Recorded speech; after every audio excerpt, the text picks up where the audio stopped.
الجليل ساداتنا وأئمتنا وموالينا أبي بكر وعمر وعثمان وعلي وعن بقية الصحابة وقرابة رسول الله صلى الله عليه وعليهم أجمعين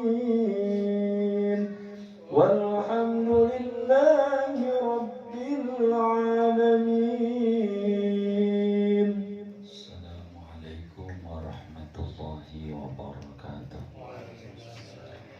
بسم الله الرحمن الرحيم. الحمد لله رب العالمين والصلاة والسلام على سيدنا محمد وعلى آله وصحبه أجمعين. اللهم إنا نستهديك لأرشد أمرنا وزدنا علما ينفعنا في الدارين. قال الإمام المؤلف رحمه الله تعالى: وتطويل قراءة الركعة الأولى على الثانية. Dan sunnah memanjangkan bacaan surat rakaat yang pertama atas rakaat yang kedua. Wa dukhuluha binasyatin, dan sunat memasuki solat dengan penuh semangat, wa faraghi qalbin, dan konsentrasi hati, kosongnya hati, konsentrasi. Wa kasratud du'a'i fis sujud, dan banyak berdoa ketika sujud. Wa ba'dal faragh minat tasyahhudi was salati alaihi sallallahu alaihi wasallam, dan sesudah selesai daripada bacaan tasyahud akhir dan salawat Nabi sallallahu alaihi wasallam. Wallahu a'lam. Saudara sekalian yang mulia, kajian kita masih berbicara sunnah-sunnah ketika sholat. Sebagaimana sebelumnya dijelaskan, sunnah sholat banyak, ada 1500 sunat, disingkat menjadi 3: sunat sebelum sholat, sunat ketika sholat, dan sunnah sesudah sholat. Insyaallah malam hari ini kita akan menuntaskan paparan sunnah-sunnah ketika sholat, sehingga pertemuan mendatang kita berbicara sunnah-sunnah sesudah beres sholat. Apa di antara sunnah ketika sholat? Yaitu tatwilu qira'atir rak'atil ula ala saniyati. Sunnah kita punya bacaan surat itu rakaat 1 jauh lebih panjang dibanding rakaat kedua, kecuali ada ittiba dari Nabi, kecuali ada tuntunan langsung secara ta'yid dari Nabi, maka itu yang harus diikuti. Jadi saudara, kalau kita sholat, surat itu rakaat 1 harus panjangan, jangan rakaat 1 pendek.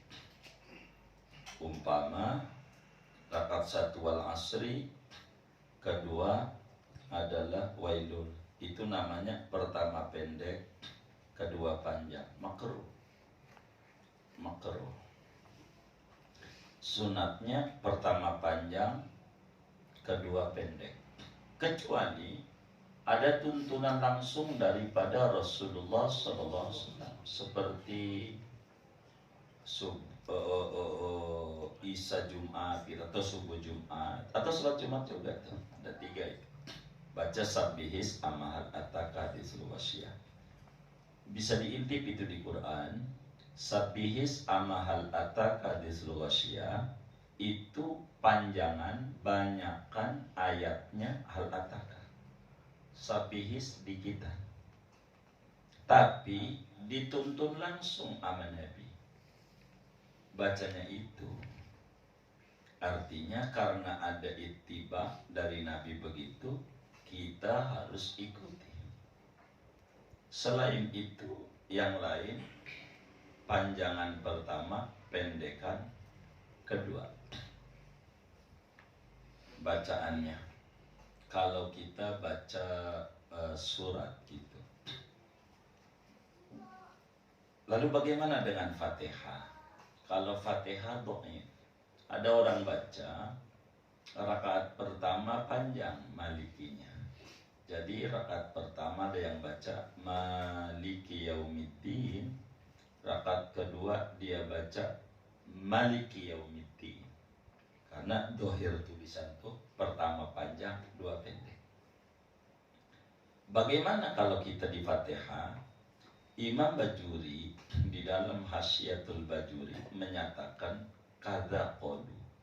Konon ulama ada yang mengatakan begitu. Karena kalimatnya kada dhaif.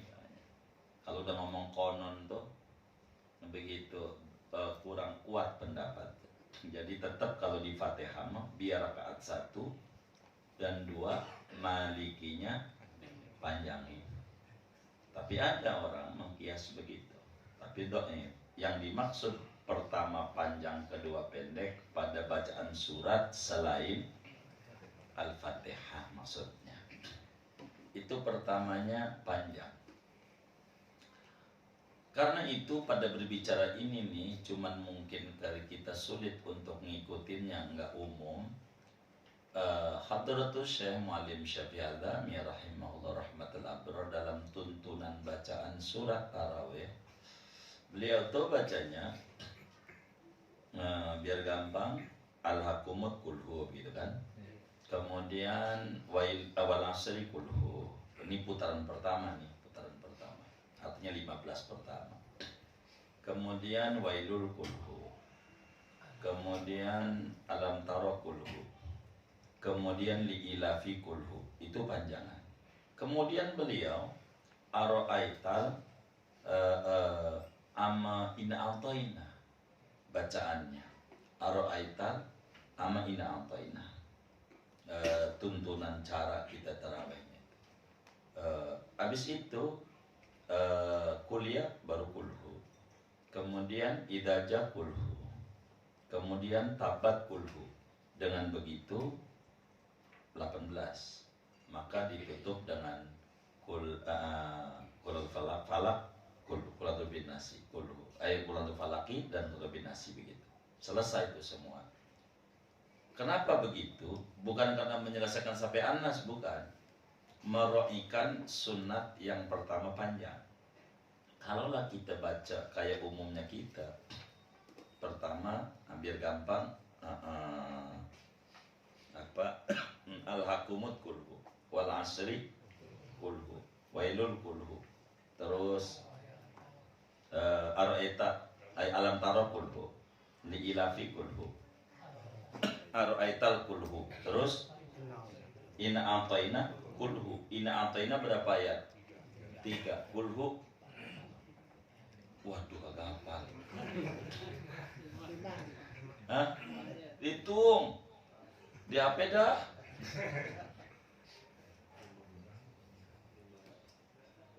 Hah? Berapa? Waduh agak hafal. Itu. Inna a'taina dulu dah. Inna a'taina berapa? Ayat satunya Inna a'taina. Ayat 2-nya Fasir bukan. Terus Inna sa'akat Balabdar 3. Kalau kulhu ayat 1-nya Allah ahad. Ayat 2-nya Allah samad. Ayat 3-nya lam yalid walam yulad. Ayat 4-nya siapa yang bilang 5 itu? Saya sering. Berapa? 4. Ina atau ina? Nah, kata Malik, ini panjangan kedua. Nah, karena beliau mau fakih, nggak mau. Cuman kenapa kemudian kita ini ngapalin imamnya, yang mononya masih kebalik. Apalagi kayak begini, repot lagi kita gitu. Tapi ya begitu. Fakih itu begitu. Dia meroikan aja ada. Pertama panjang, kedua pendek. Di luar ini surat kedua tertib Al-Quran.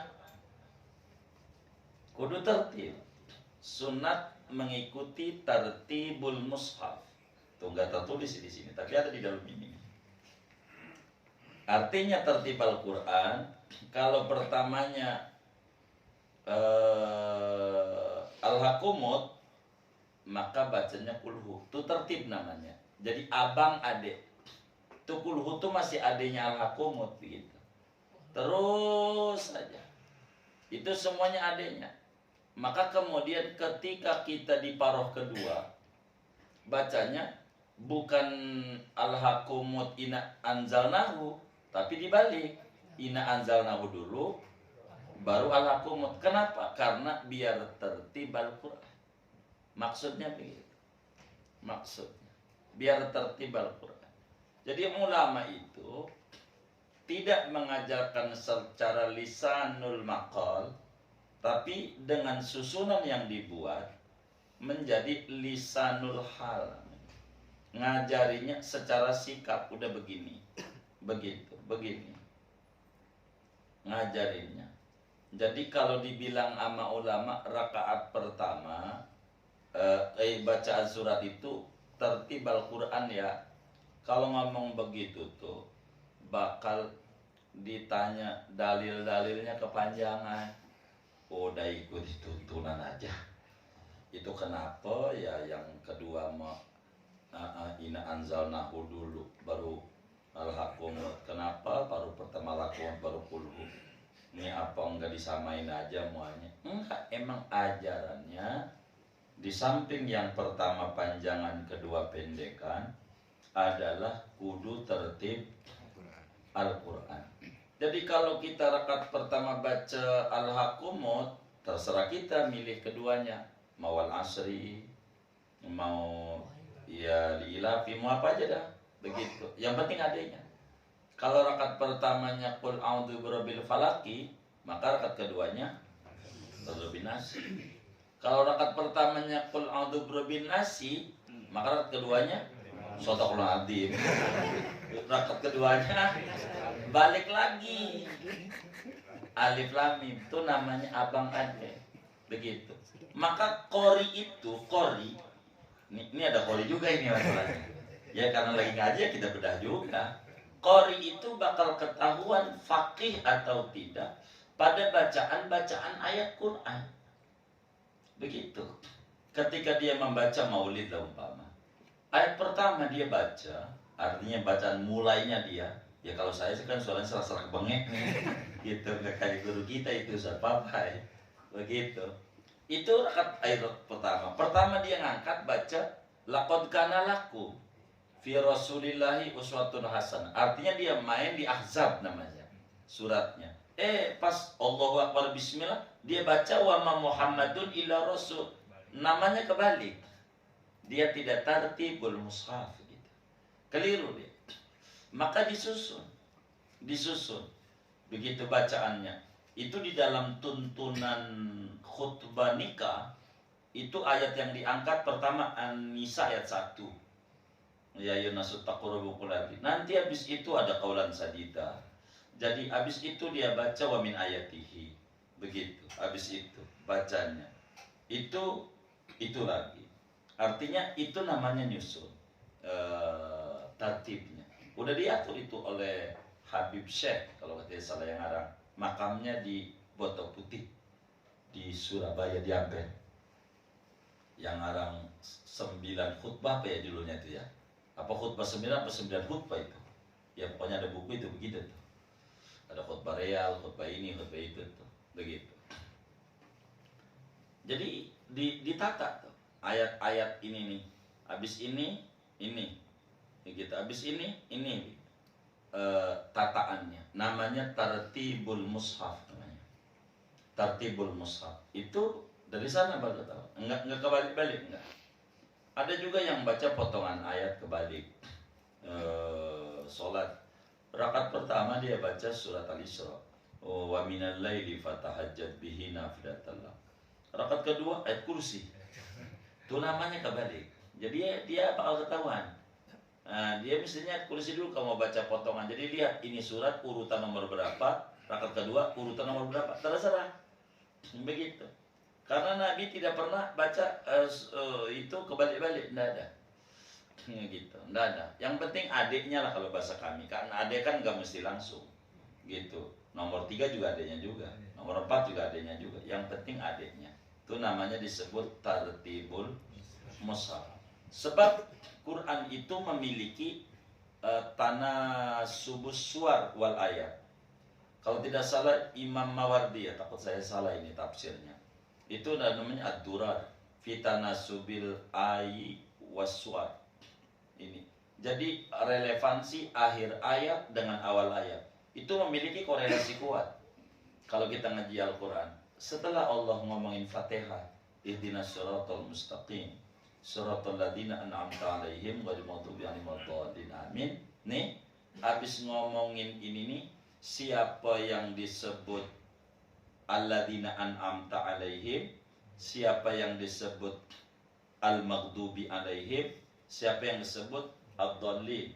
Ini diawali di alif lam mim, bakal hudan lil muttaqin, cirinya yang alladzina an'amta 'alaihim alladzina yu'minuna. Nanti terus ngomongin siapa maghdubi, entar innalladzina kafaru sawaun, entar wa minan nasi man yaqul. Ini memiliki korelasi. Begitu surat Wadduha contoh. Wa amma bi ni'mati rabbika fahaddits. Adapun terhadap nikmat Tuhanmu, ceritakan wahai Rasulullah. Mana di antara nikmat Tuhan itu? Alam nasrah laka sadrak wa wadana. Itu nyusut, semuanya nyusut. Quran itu punya benang merah antara akhir ayat sama awal. Itu begitu, begitu, begitu. Mesti begitu. Contoh, Quran, Bismillah awalnya. Bismillahirrahmanirrahim. Itu Bismillah itu huruf awalnya ba. Huruf awalnya ba. Keduanya sin. Itu menunjukkan akhir habis ba ini sin. Begitu. Quran. Makanya minal jinnati wan nas. Iya.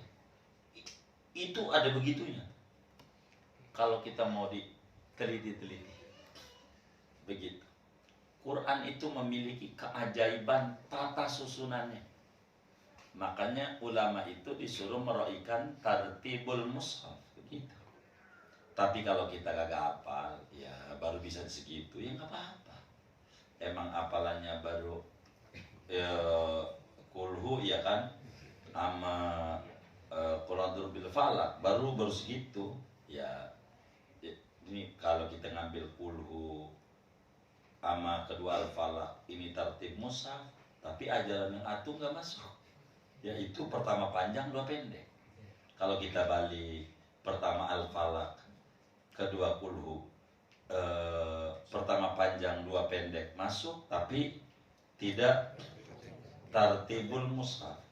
Kalau ketemu begini bagaimana? Kalau enggak bisa, emang bisa segitu doang. Mana yang harus diroikan? Maka yang harus diroikan adalah tartibul mushaf. Ngikuti mushaf, biar yang keduanya panjang nggak apa-apa. Begitu. Tartibul mushaf. Kalau beradu cuma bisa segitu doang. Kulhu sama al-falaq. Ini nggak ketemu dua ajaran. Kalau kita duluin kulhu, kedua al-falaq adalah tertib Al-Quran, tapi tidak pertama panjang, kedua pendek. Kalau kita balik al-falaq dulu, baru kulhu, masuk ajaran yang pertama panjang dua pendek, tapi tidak tertib. Ini namanya ta'arud, bertolak belakang. Mana yang diambil? Tertib Quran aja. Kalau memang ketemu begitu sulit, udah tertib aja. Bimbingan-bimbingan dari Nabi semuanya tertib. Begitu tertib. Cuman atu doang tuh yang menjadi itu. Makanya ulama bilang kalau sudah dari nabinya begitu ya ikuti aja. Makanya sabih satu kayak gitu. Keduanya hal ataka begitu. Hal ataka itu begitu. Sunnah. Kadang kalau nggak diikuti jadi ribut. Begitu. Dia pakai satu. Begitu. Pertamanya sabihis. Keduanya wadduha. Gitu. Coret nih imam nih, coret. Gara-gara itu doang, jadi ribut gitu. Iya kan masih juga dua-duanya masuk. Tertib Al-Quran masuk. Yang satu panjang dua pendek masuk. Begitu masuk. Cuman ta'yinus suar sunnah yang Nabi tentukan enggak masuk. Begitu. gitu. Karena masih ada terusannya. Itu bisa jadi ribut orang. Kadang ya begitu lah hidup bermasyarakat. Gitu. Ada aja. Gitu. Itu di dalam aturan baca surat. Baca surat. Ini di antara sunat-sunatnya. Kemudian lanjutannya lagi, di antara sunnah sholat itu adalah dukhuluha binasyatin. Mengerjakan sholat itu harus giroh, bahasa Betawinya. Nah, giroh itu apa ya? Semangat. Jadi bahagia. Jangan sampai istighfar. Begitu. Dengar adzan zuhur, Allah astagfirullah, zuhur aja gitu. Istighfar. Ini namanya kagak binasyatin. Yang kayak begitu. Yang semangat. Yang semangat. Menuju kenapa? Karena diundang oleh raja di raja. Gitu. Jadi mengerjakan sholat itu harus semangat. Semangat. Biar semangat. Begitu. Semangat. Kayak begitu. Begitu. Sholat, bagaimana kalau sholatnya antara pakai BHS sama pakai Atlas? Ganjarannya banyakkan mana? BHS, begitu, begitu, kayak begitu. Atlas juga BHS juga boleh hasil santunan, karena haram, begitu. BHS juga, nggak apa? Begitu. Artinya buat Allah disetor sama Allah tuh kira. Dari mana ganjaran gede? Innallaha subhanahu wa ta'ala yuhibbu an yara athara nikmatihi ala abdi. Allah itu demen bila si hamba dikasih nikmat diunjukin, disetor ame Allah. Gitu. Nyetornya sama Allah, pamernya sama Allah. Allah kira. Begitu. Allah kira. Itu kayak begitu. Jangan sampai ibu-ibu nih, mukna ada yang harganya 5 juta, dipakainya itu doang. Tapi kalau hari-hari, ya Allah, mukna udah ada pulau seribunya hitam-hitam tuh, masih dipakai juga. Ya Allah, kata dia, habis adem nih, adem kata dia. Sama Allah tuh yang semangat, yang cakep sama Allah. Itu sunat. Gitu, supaya tidak masuk pada kusala. Wa idza qamu ila sholati qamu kusala. Jangan, supaya qamu binasyat. Penuh semangat. Penuh semangat. Sunat dalam sholat itu begitu. Kenapa? Karena dalam sholat ini, saudara, ada adab-adab zahir, ada adab-adab batin dalam sholat itu. Ada adab zahir, ada batin. Ini yang sunat-sunat dicatat ini adalah disebut adab-adab zahir. Sebablah di dalam hadis riwayat Imamul Bukhari, innamal musalli munajin rabbah. Kata Nabi, sesungguhnya orang sholat itu sedang bercakap-cakap dengan Tuhannya. Jadi yang semangat. Bila kita ketemu cewek aja, semangat. Begitu. Rambutnya acak-acakan aja nih anak Tanah Abang nih. Sisir langsung. Begitu. Enggak ada minyak bekas goreng peda. Pakai yuk. Saking binasat sama cewek. Sama Allah harus jauh lebih semangat. Lebih semangat. Makanya kenapa ada wudhu, ada mohon maaf ajaran tajdid wudhu untuk refresh kita, untuk menuju kepada Allah Subhanahu wa Ta'ala. Begitu. Jadi orang yang sholat itu bercakap-cakap sama Allah. Makanya harus semangat dalam mengerjakan sholat itu sendiri. Ini sunnah begitu. Sholat itu. Kemudian wa faraghi qalbin, sunnah sholat itu kosong hati. Kosong hati itu bukan nol, tapi konsentrasi. Faragh itu konsentrasi. Dari sini nih ajarannya banyak.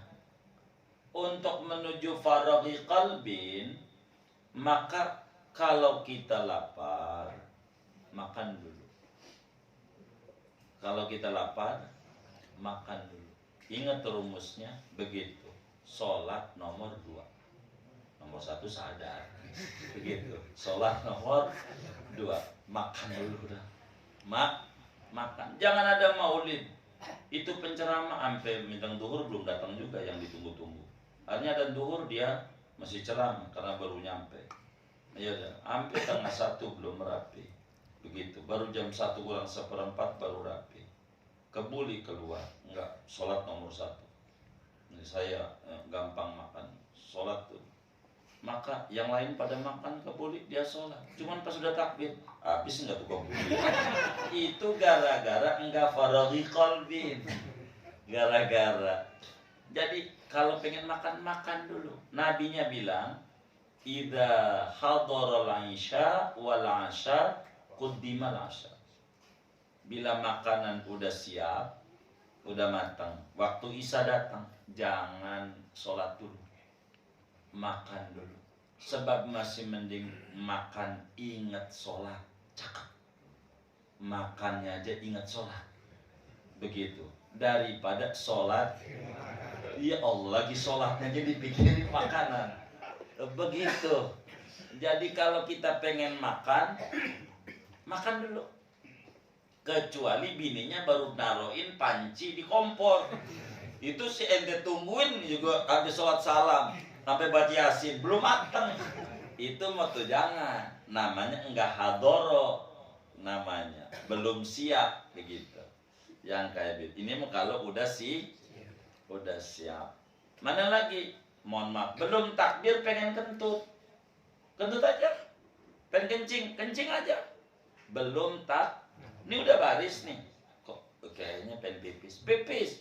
Daripada sholat nahan kencing, jadi nggak konsentrasi hatinya, mikirin kencing aja dulu.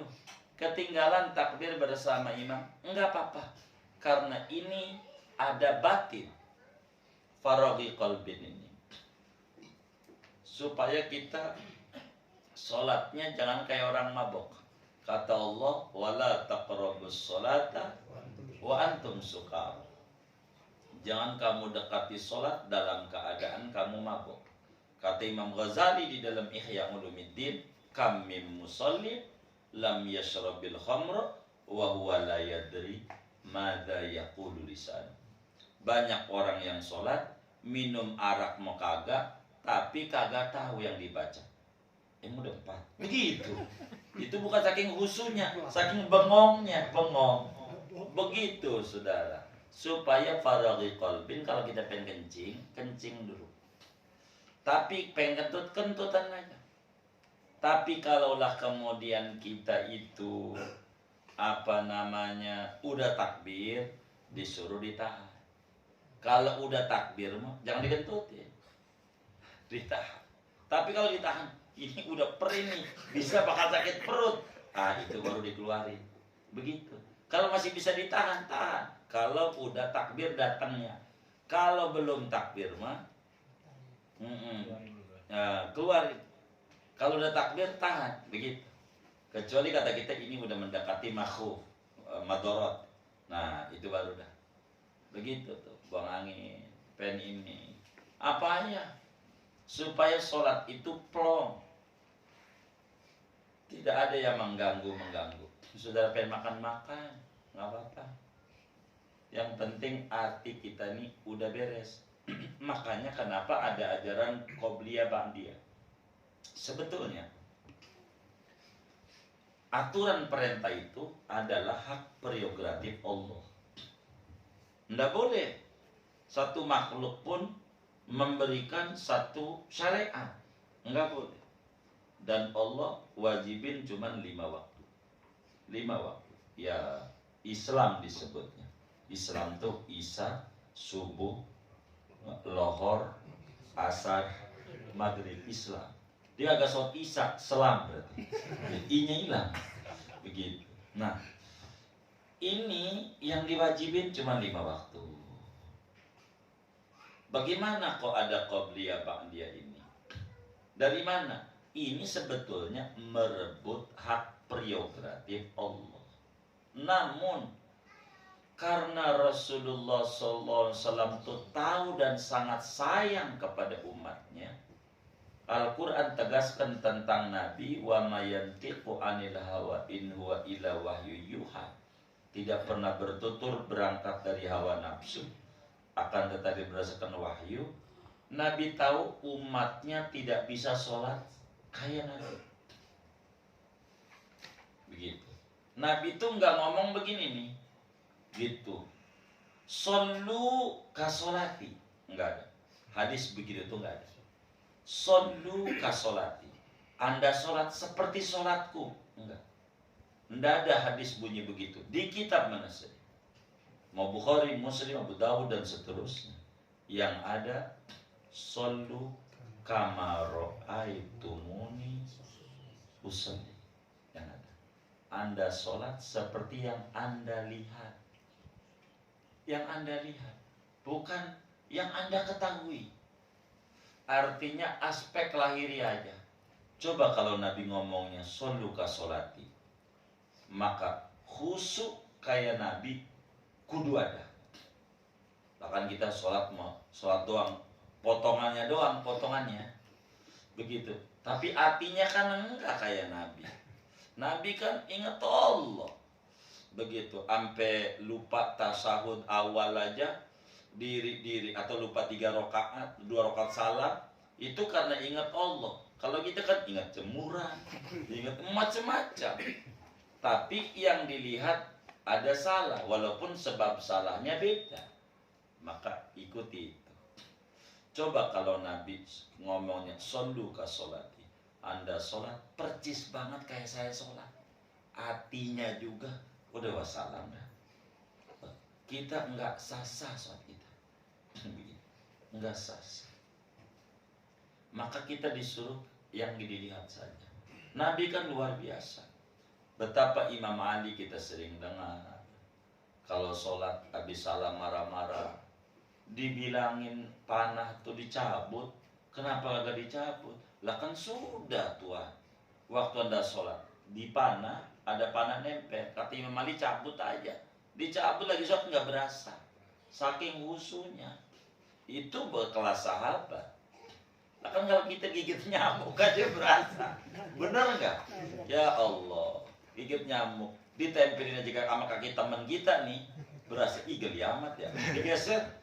Jadi akhirnya bukan sholat bener-bener kaki, dari bocah sampai tua masih begitu juga sholatnya, ngejar-ngejar kaki aja, begitu. Ada apa ini dengan kaki begitu? Sholat ini kudu faraghi qalbi, maka segala urusan, sehingga Rasulullah SAW, karena kita artinya tidak bisa seperti Nabi, minta izin sama Allah ditambahin dengan qobliyah. Supaya apa? Supaya yang enggak benar kita dalam sholat pada qobliyah. Kalau artinya masih ingat jemuran, di qobliyah saja yang rusak, yang enggak ada faraghi qalbi. Sehingga nanti waktu sholat dohor sudah konsen, karena kan udah kita pemanasan. Ketika kita udah sholat yang ada ba'diyah, Nabi tahu sholat kita belum sempurna, maka kekhusyuan hilang itu ditambah dengan begitu. Itu saking sayangnya Nabi, dan diizinin sama Allah. Maka adalah sholat itu ada qabliyah, ada ba'diyah, yang jumlahnya ada 22 rakaat. Qabliyah ba'diyah. Sebelum subuh 2, ba'diyahnya enggak ada. Sebelum dohor 4, ba'diyah dohor 4. Sebelum asar 4, ba'diyahnya enggak ada. Sebelum maghrib 2, ba'diyahnya 2. Sebelum isya 2, ba'diyahnya 2. Itu totalnya 22. Totalnya 22. Jumat doang kita enggak. Di kita nih jarang, tapi saya lihat 1-2 ada. Jumat itu sebetulnya qobliyahnya 4, ba'diyahnya 4. Di kitab-kitab itu, dari nabinya begitu. 4. Realnya itu. Di kitab Bajuri di mana-mana 4. Kita udah pernah nanya sama guru. Guru nih kenapa 2 gitu. Sebab di Libya, di mana-mana negeri 4 qobliyah Jumat. Guru dengan jawabnya dengan bahasa yang sangat santai. 2 aja diributin. Gitu. 2 aja diributin, sampai adanya dipangkas 50%. Satu aja. Gitu. 2 ribut. Jangan 4, 5 aja. Begitu kata guru. Oh, ya, ini Bajuri ini bagaimana Ibnu Mas'ud ngomong ini? Begitu. Udah 4 sebetulnya. 4. Sunnah tapi 2 enggak apa-apa. Ada hadisnya yang 2 ini ada. Paling dikitnya 2 ya begitu. Sholli raka'ataini wa tajawaz ama Sulaik al-Ghatafani. Gitu, Sulaik al-Ghatafani. Sama Nabi sholat 2 rakaat qabliyah Jumat. Tapi jangan panjang-panjang ya waktu dia telat ke masjidnya. Itu begitu. Jadi biar konsentrasi kita punya sholat. Jadi saudara pengen makan dulu, enggak apa-apa, biar tuntas, biar konsentrasi penuh.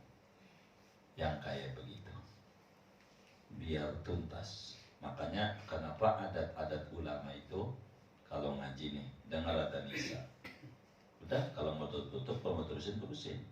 Jangan sampai lagi sholat masih ngeganggu uraian, tuntasin dulu.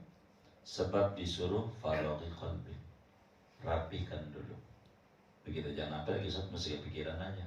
Itu haid tuh bagaimana tuh ya, begitu. Masih mikir itu aja. Biar tuntas dulu, beres. Udah beres, baru udah sholat. Jadi tenang, nggak ngeganggu. Ada yang kayak begitu aja, begitu praktek ulama itu, begitu. Itu makna wa faraghi qalbin. Kemudian sunnah dalam sholat ini kasratut du'a fi sujud. Disuruh banyak doa ketika sujud. Banyak doa dalam sujud. Ya Rabbi inni dhalamtu nafsi, Rabbi inni dhalamtu nafsi faghfirli fa innahu la yaghfiru dzunuba illa anta. Itu banyak. Lagi sujud tuh doa. Minta apa saja, silakan lagi sujud sholat. Tapi jangan dalam rangka ngimamin. Kalau ngimamin mau tasbih 3 kali aja, lebih dari 3 aja makruh. Kecuali izin dulu sama makmum. Makmum, kami ini lagi demen-demennya sholat. Jadi kami pengen baca tasbih ruku 100, sujud 100. Setuju nggak? Itu makmum semuanya tanpa terkecuali tidak setuju. Begitu. Wow. Nah itu nggak bisa. Kalau semuanya setuju, boleh. Begitu. Atau aja protes, enggak. Jangan panjang-panjang. Kalau ngimamin. Kalau sholat sendiri silakan panjang. Kalau sholat sendiri, baca. Apa yang saudara minta dalam sholat, silakan. Tapi ingat berbahasa Arab. Enggak apa-apa. Berbahasa Arab. Silakan minta. Kita minta keturunan, boleh. Yang nggak punya keturunan tuh lagi sujud, dibaca tuh Rabbi habli minas solihin, Rabbi habli minas solihin, Rabbi habli minas solihin. Begitu, baca itu dalam sujud 10 kali. Begitu, itu aja diulang-ulang. Kalau kita jadi makmum udah itu aja. Kita nggak apa-apa. Kita pengen punya keturunan, silakan. Itu doa begitu, silakan banyakkan doa begitu. Apalagi pada sholat sunnah itu lebih-lebih, silakan begitu, banyakin doa dalam sujud. Fa'aksiru ad-du'a fis sujud faqaminun an yustajab lakum, kata Nabi dalam hadis Muslim. Kalau tidak hilaf di Muslim, perbanyaklah berdoa ketika sujud. Banyak, maka nyata untuk Allah ijabah bagi Anda. Doa, silakan. Begitu, kita mau doa, enggak apa-apa. Mau minta apa? Minta istri, silakan. Nama Allah. Begitu. Doa, mau pakai Rabbana hablana atau Rabbi inni lima anzalta ilayya min khairin fakir gitu ya. Doa Nabi Musa, Tuhan, saya ini dari apa yang terjadi ini butuh banget. Oh no, cewek cakep, anak Nabi Syuaib di Madian gitu. Akhirnya sama Nabi Syuaib pilih yang mana kakak adek tuh. Begitu, gara-gara baca doa itu. ente mau jangan kita yang belum itu udah mau catet aja, aduh gitu begitu. Ya Allah, Bang Awad nyatet lagi begitu. Ya Allah, jadi itu banyak doa minta ilmu begitu, minta ilmu silakan, minta ilmu lagi sujud pokoknya apa aja. Jadi mohon maaf, kita punya hajat kita, lalu kita pengen menyatakan nama Allah hajat yang kita mau, datang aja sama tokoh agama, ustadz di kampung kita di mana kita tinggal, minta, saya minta begini nih yang saya minta, tolong dibantu bahasa Arabnya begitu, biar kita pengen baca dalam sholat begitu, enggak apa-apa gitu. Cuma kalau bahasa Indonesia nggak bisa, karena sholat ini harus berbahasa Arab. Kalau di hati nggak apa-apa, kalau di hati. Tapi kalau di hati bukan doa, namanya hadisun nafas.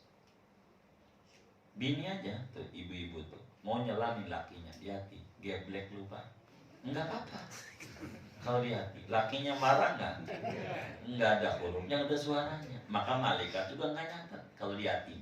Sebab Al-Quran bilang ma yalfidhu min qawli illa ladaihi raqib, yang dilafalkan itulah namanya doa, diucapin. Kalau di hati enggak gitu. Sebab kalau di hati itu dosa mulu kita gitu. Sebelum ngaji lihat sendal catat, ntar pulang ngaji sambil dosa aja, udah dosa di hati dan lewat begitu tuh, udah dosa aja, dosa melulu, dosa melulu. Jadi kalau lintasan hati nggak dicatat, lintasan hati yang diucapin ya ditindakan ucapan gitu. Itu begitu. Jadi kalau kita mau doa bahasa Indonesia di hati aja nggak apa-apa, mulutnya diam. Tapi sebaiknya kalau kita ada yang diminta maunya sendiri, ya silakan. Begitu. Saya pengen minta rumah sama Allah dalam sujud, ya minta sama Kiai. Begitu. Apa bahasanya untuk ngomongnya? Begitu. Begitu. Karena barangkali jauh lebih khusus dengan apa yang dia mau. Padahal sih sebetulnya yang udah dipimpin sama Nabi udah cukup. Begitu. Banyak tuh teman-teman aja baca dalail tuh. Ini kalau mau minta di mana? Mau minta apa? Duit. Di sini aja. Padahal semuanya ada tuh. Gitu. Allahumma syrah bis salati alaihi sallallahu alaihi wasallam sudurona wa yassir biyum. HP juga ada di situ. Dia cuma kalau kita nggak ngerti begitu, dia pengen menyatakan ini silakan. Dari situ aja. Nanti Arabnya itu nggak apa-apa. Kayak begitu. Jadi kalau lagi sholat, emang doa berbahasa Arab, apa aja boleh. Silahkan kita mau minta apa aja, tapi ingat berbahasa Arab. Lagi sujud boleh, banyak ya. Silakan. Maka banyak tuh ulama, tapi di fikih enggak kami temukan. Di tasawuf, di hikmah banyak. Ada ulama yang sholat tuh kayak macam sholat tasbih, bacanya istighfar sebelum takbir, sebelum kita istighfar 15. Habis setelah kita baca surat istighfar lagi 10. Ada ulama tuh kayak begitu modelnya. Lagi ruku istighfar ada beberapa aurat yang ditulis oleh para ulama sufi. Model-model sholat-sholat sunnah hajat berbeda-beda, ininya berbeda-beda, begitu, berbeda-beda aturannya. Kemudian sunat sesudah beres tasahud, beres sholawat Nabi, jangan langsung salam, doa dulu. Paling manjurnya doa dari seluruh doa-doa sholat sesudah tasahud akhir, sebelum salam. Nabi minta dari sekian banyak doa, yang tertingginya adalah yang warid dari Nabi. Dari sekian banyak yang warid dari Nabi, warid itu yang dibimbing langsung oleh Nabi, yang tertingginya Allahumma inni a'udzubika min adzabil qabri wa min adzabin nari wa min fitnatil mahya wal mamati wa min fitnatil masiihid dajjal. Ini di dalam mazhab Hambali sholatnya nggak sah kalau nggak baca doa ini. Wajib, karena Nabi nggak pernah tinggal doa itu dalam mazhab Hambali. Di kitab kita ini di ujung ada ini, halaman berapa ini ya? Ini ada tuh halaman 76. Ini doa-doa Nabi begitu. Allahumma inni a'udzubika min adzabil qabri, kami tulis di atas tuh, habis innaka hamidum majid tuh di nomor 10-nya itu, habis tahiyat sholawat Allahumma inni a'udzubika min adzabil qabri wa min adzabin nar wa min fitnatil mahya wal mamat wa min fitnatil masiihid dajjal ya muqallibal qulub tsabbit qalbi ala dinik wa la tu'aqib. Masih terus diajarin ini sama Nabi. Allahumma inni a'udzubika minal maghrami wal maksami subhanaka inni kuntu minadz zalimin. Ya Allah, sungguhnya aku berlindung kepadamu daripada punya utang dan berbuat dosa. Maha suci Engkau, sesungguhnya aku benar-benar termasuk orang yang berbuat salah. Ini doa ini minal maghrami maksami ini penting. Kalau kami bacanya kami singkat nih, kalau kami prakteknya nih, biasanya Allahumma inni a'udzubika min adzabil qabri wa min adzabin nari wa min fitnatil mahyil mamat wa min fitnatil masiihid dajjal wa minal maghrami wal masami. Jadi Allahumma inni a'udzubinya satu aja begitu. Tapi kalau karena beda-beda hadis ini maksudnya. Katanya jangan sampai kita punya utang. Karena apa? Karena yang bikin puyeng itu bukan corona, tapi cicilan. Begitu. Itu yang bikin puyeng. Makanya maghrami itu biar kita jangan banyak punya hutang. Jadi tenangan hidup kita. Jadi kalau telepon bunyi, waduh, depo laptop, begitu aja. Jadi ngerepot. Begitu. Berapa banyak orang buta ganti HP karena diteleponin mulu. Begitu, diteleponin. Ya begitu. Mana lagi yang doa yang Nabi bimbing? Allahumma ighfirli ma qaddamtu wa ma akhartu wa ma asrartu wa ma a'lantu wa ma asraftu wa ma anta a'lamu bihi minni antal muqaddim wa antal muakhir la ilaha illa anta. Mana lagi yang dibimbing? Dan ini Abu Bakar nih. Ini cakep nih doa Abu Bakar. Jadi satu hari yang terakhir nih dari Abu Bakar dibilang, ya Sayyidi ya Rasulullah. Ini awal hadis yang ini mana? Ya Sayyidi ya Rasulullah, alimni doa ad'u bihi fi sholati. Ya Rasulullah, tolong ajarkan aku doa spesial yang aku bakal baca terus dalam sholatku. Abu Bakar minta doa spesial. Lalu diajarin doa ini. Allahumma inni zalamtu nafsi zulman katsiran kabira wa la yaghfiru dzunuba illa anta faghfir li maghfiratan min indik warhamni innaka antal ghafurur rahim. Ini dari Sayyidina Abu Bakar riwayatnya.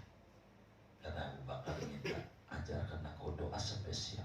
Maka Nabi ajarin, ya Allah, sesungguhnya aku mendolimi diriku. Saya punya salah. Zulman kasira, dengan salah yang banyak. Kabiron yang gede. Wala yaghfiru dzunuba illa anta. Tidak ada yang mampu mengampuni dosa kecuali hanya Engkau saja, ya Allah. Karena itu faghfirli, ampunilah bagiku. Maghfiratan min indik, dengan ampunan dari sisi Engkau. Engkau lebih tahu. Dosaku banyak, ampunanmu juga lebih banyak. La'alla rahmata rabbi hina yaksimuha ta'ti ala hasabil isyani fil kisami. Kata Imam Busiri dalam burdahnya. Moga-moga rahmatnya Allah di akhirat nanti berbanding lurus dengan dosa. Yang dosanya gede, rahmatnya gede. Makanya Nabi bilang dan ditulis di menuju Raudhah, syafaati li ahlil kabair min ummati. Nabi gitu. Makanya mintanya magfiratan min indi warhamni. Berikan rahmatmu kepadaku. Innaka antal ghafur rahim. Ini Abu Bakar. Doa-doa sebelum salam. Ada juga ulama, tapi saya nggak dapat hadisnya. Tapi Syekh Nai Banten aja ini baca doa sapu jagat. Rabbana atina fid dunya hasanah wa fil akhirati hasanah wa qina adzabannar. Kakek guru beliau namanya Habib Abdullah bin Umar bin Yahya. Sebab Syekh Nai Banten itu punya guru namanya Sayyid Ahmad Zaini Dahlan. Sayyid Ahmad Zaini Dahlan punya guru Habib Abdullah bin Umar bin Yahya, ulama besar Hadramaut. Dalam kitab Safinatus Shalat disarahi oleh Syekh Nawawi sebagai cucu muridnya dengan nama Sulamul Munajat. Syekh Nawawi tulis itu di sana dan beliau juga komentari ajaran ini. Kami nggak dapetin hadis Rabbana atina, tapi ini doa bagus begitu. Dibaca saja begitu. Rabbana atina, silakan. Daripada panjang-panjang saya mau sapu jagat aja dari ujung ke ujung ke sapu begitu kan, sapu jagat ya enggak apa. Intinya minta apa saja silakan, minta apa saja silakan sebelum salam, tapi berbahasa Arab, berbahasa Arab silakan, dan itu paling tingginya minta. Ada juga yang mengajarkan begini, ini mah dari ulama-ulama di kampung tuh membaca itu begitu. Tapi ya kalau ditanya riwayatnya kami juga nggak punya juga. Ya Allahumma inna nas'aluka ridhaka wal jannah wa na'udzubika min sakhatika wan nar. Sebelum salam ada dua. Yang satu pas salam, Assalamualaikum warahmatullah, Allahumma inni as'aluka ridhaka wal jannah. Assalamualaikum warahmatullah wa a'udzubika min sakhatika wan nar. Ada tuntunannya, ada di karang oleh ulama begitu, ada. Tapi dipakai banyak perukunan tuh, artinya perempuan-perempuan yang kami ketahui baca begitu. Ada dua, ada sebelum salam, ada dipotong di salam pertama, salam kedua. Salam pertama lihat surga maka minta surga. Salam ke kiri lihat neraka maka mintanya dilindungi dari neraka begitu.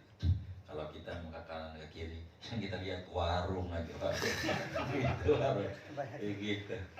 Pokoknya ala kulli hal sebelum salam habis sholawat minta, dan di situ ajang minta paling manjurnya minta itu aja begitu. Kalau kami lebih begitu, jangan nggak doa itu begitu, jangan nggak doa. Jadi ini dicontoh biasanya oleh orang yang main proposal. Jadi pertama mau ngobrol, ya Allah abangnya orang baik banget, Masya Allah, orang lain aja banyak dibantu begitu, padahal dia kenal juga kagak, sekolah bareng juga kagak, luar biasa. Ujung dongeng bagaimana perusahaannya. Sebelum pulang, begini bang, ini kan mau santunan yatim. Itu dipakai. Sebelum pulang sodorin tuh proposal, keluarin dari tasnya. Nah ini nih nyontok sebelum salam proposal itu proposal, silahkan, nggak apa-apa begitu. Banyak kayak begitu ya, iya tuh kayak begitu tuh, begitu nggak apa-apa begitu begitu. Orang mau ngutang aja begitu, ngobrol lagi dulu cakep ini begini pak begitu. Begitu enggak? Ada nggak orang ngutang? Assalamualaikum, bang mau minjem duit? Ada nggak kayak gitu? Enggak ada dia. Dia udah tahu bakal gak dapet. Enggak begitu. Begitu. Diputar dulu. Nah kita sama Allah tuh diputar puji-pujian yang ada sebelum salam, tutup dengan doa. Silakan. Tapi kalau mau ngikut yang warid itu yang lebih tinggi. Yang kami tulis ini semuanya tuh itu per poin hadis sebetulnya. Jadi bintang-bintang tuh ini satu hadis tersendiri, ini satu hadis tersendiri, ini satu hadis tersendiri. Begitu sebetulnya. Maksudnya itu dari tulisan-tulisan itu.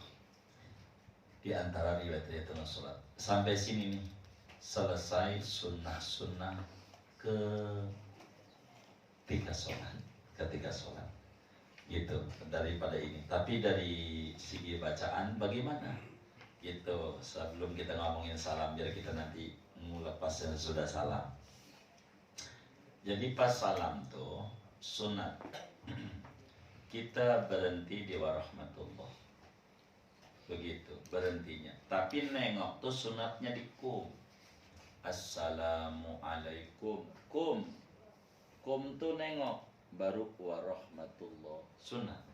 Assalamualaikum warahmatullah gitu. Jadi itu begitu. Jangan di warahmatullah nengoknya. Assalamualaikum warahmatullah. Assalamualaikum warahmatullah. Ada nggak yang kayak begitu? Banyak. Begitu. Ngaji juga jangan-jangan ini. Jadi nengoknya di kum tuh Anda gitu. Selamat Anda semua, orang yang di sebelah kanan dari malaikat, mukmin, jin, manusia, semuanya Anda. Jangan Andanya di sini. Orang di sini, orang di sini. Jadi nengok tuh di kum gitu. Assalamualaikum warahmatullahi. Assalamualaikum warahmatullahi. Sunatnya lebih gede begitu. Begitu. Kecuali di jenazah. Di jenazah itu dalam mazhab kita ini sampai wabarakatuh. Kalau jenazah begitu, sampai wabarakatuh. Ada juga ijtihad ulama tapi tidak langsung dari Imam Syafi'i. Sholat 5 waktu ya wabarakatuh, jenazah aja yang mabna takfi wabarakatuh, apa 5 waktu. Tapi enggak masuk dalam mazhab Syafi'i. Hanya di jenazah aja sampai wabarakatuh. Gitu, itunya kelarnya. Tapi selebihnya kalau sholat 5 waktu dan sholat sunat itu sampai warahmatullah saja. Selesai. Itu namanya sunat ketika sholat. Nanti bakal kita ngomong karena dengan salam habis ada sunat sesudah salam. Ditaruhin amal kita pasal tersendiri. Apa yang sunnah-sunnah. Begitu. Tapi segini aja. Gak mau banyak-banyak. Ada yang ditanya mungkin. Terima dari Allah dibacakan baik. Minta nambah bini doanya. Bukan. Perbanyak doa dalam sujud atau aja sujud, semua sujud? Semua sujud. Semua sujud. Semua sujud. Tidak mesti sujud terakhir. Semua sujud. Semua sujud. Doanya banyak. Doanya. Semua sujud. Bukan sujud terakhir. Semua sujud. Begitu. Semuanya doa. Kalau kita mau doa, mau minta apa aja. Ini kita minta ke Mekah, ya Allah mabalighna balighlana wa auladana. Minta apa? Di semua sujud. Boleh. Dia doa berbahasa Arab. Enggak jadi masalah. Begitu. Wallahu a'lam. Iya. Kang Agus ini nih. Baik. Baik. Baik. Kejadian gempa. Oh baik, iya. Itu yang kita utamakan kan ada yang kabur, ada yang diem dulu. Itu kan berkaitan dengan keselamatan. Baik. Kira-kira yang mana kita utamakan? Yang benar adalah kabur. Iya. Yang diam itu kalau mati sangit.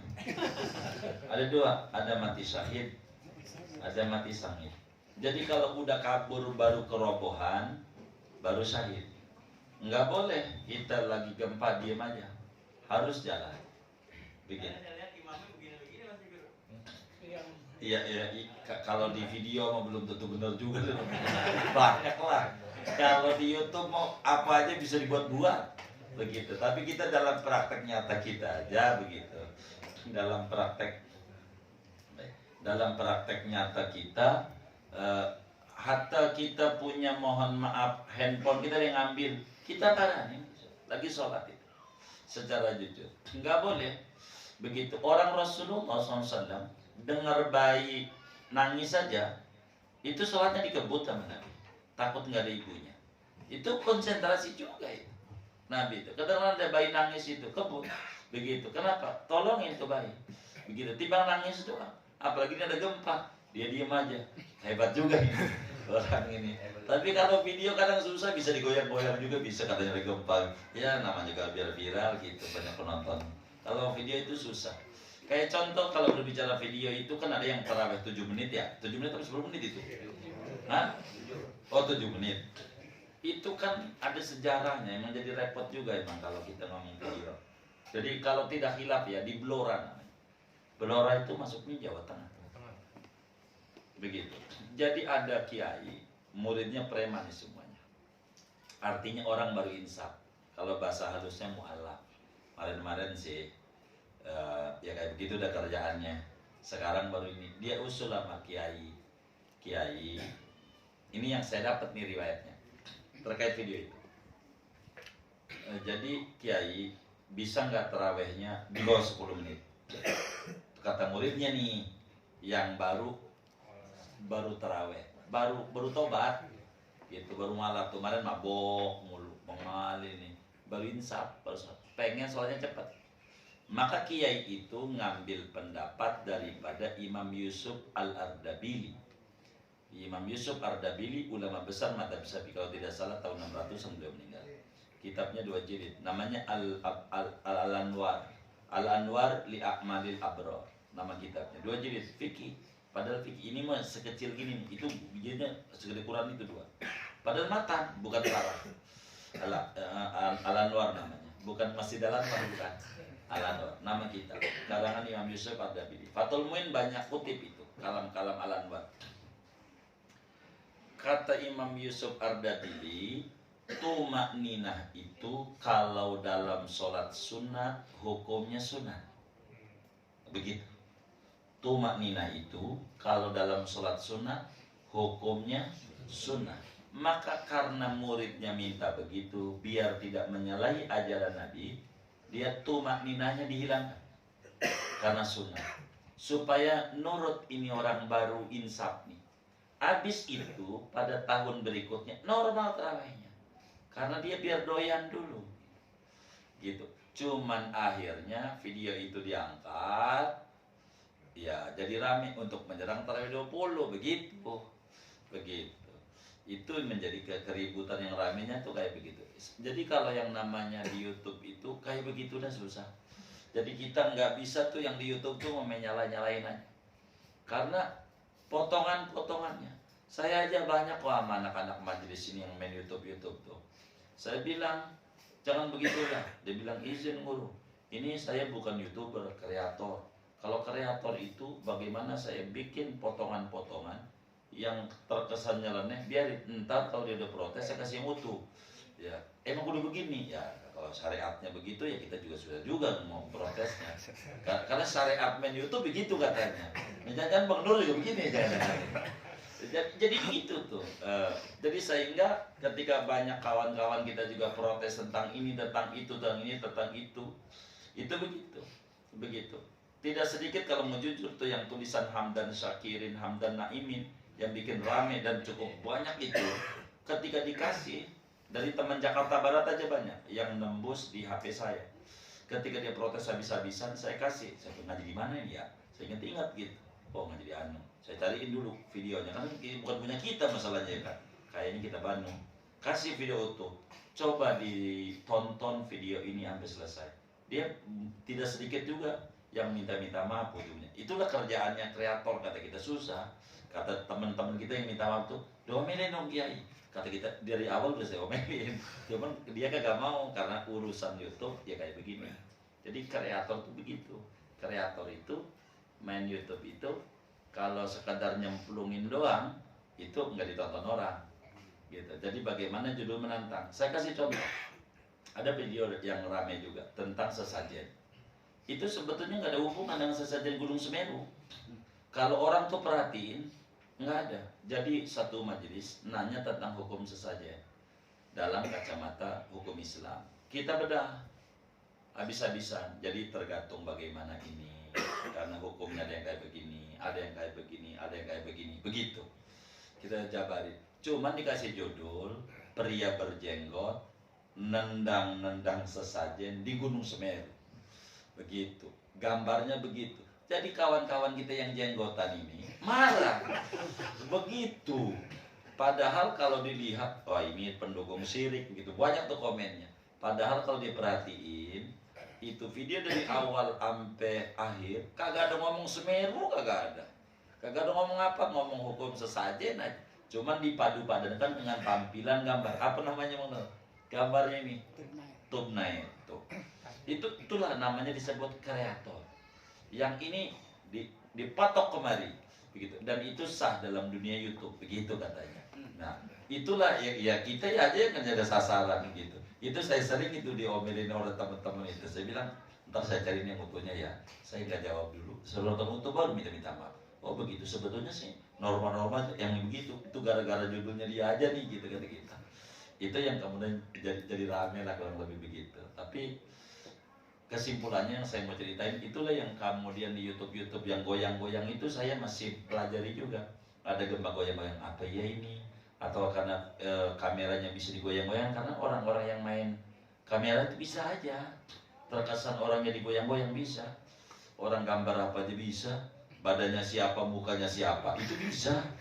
Itu main orang yang kayak gitu, fotografer itu, grafis, desain grafis itu pinter-pinter. Jadi sehingga kalau yang di YouTube itu kita masih nggak bisa harus ditanya lagi kalau yang di YouTube itu, karena tidak sedikit banyak potongan-potongan yang cuman menjadi bahan keributan aja begitu. Padahal nggak kayak begitu juga, nggak gitu. Artinya betapa banyak kok frame-frame IB itu menjadi jelek itu ya karena frame-frame begitu. Ya menggiring opini orang. Ini yang repotnya begitu. Itulah namanya dunia YouTube. Jadi kalau ada yang short begitu nih, berbicara benerannya, ada gempa kita disuruh lari, kebakaran, jangan diem aja. Enggak, gua mau kebal, ntar datang pesulap merah.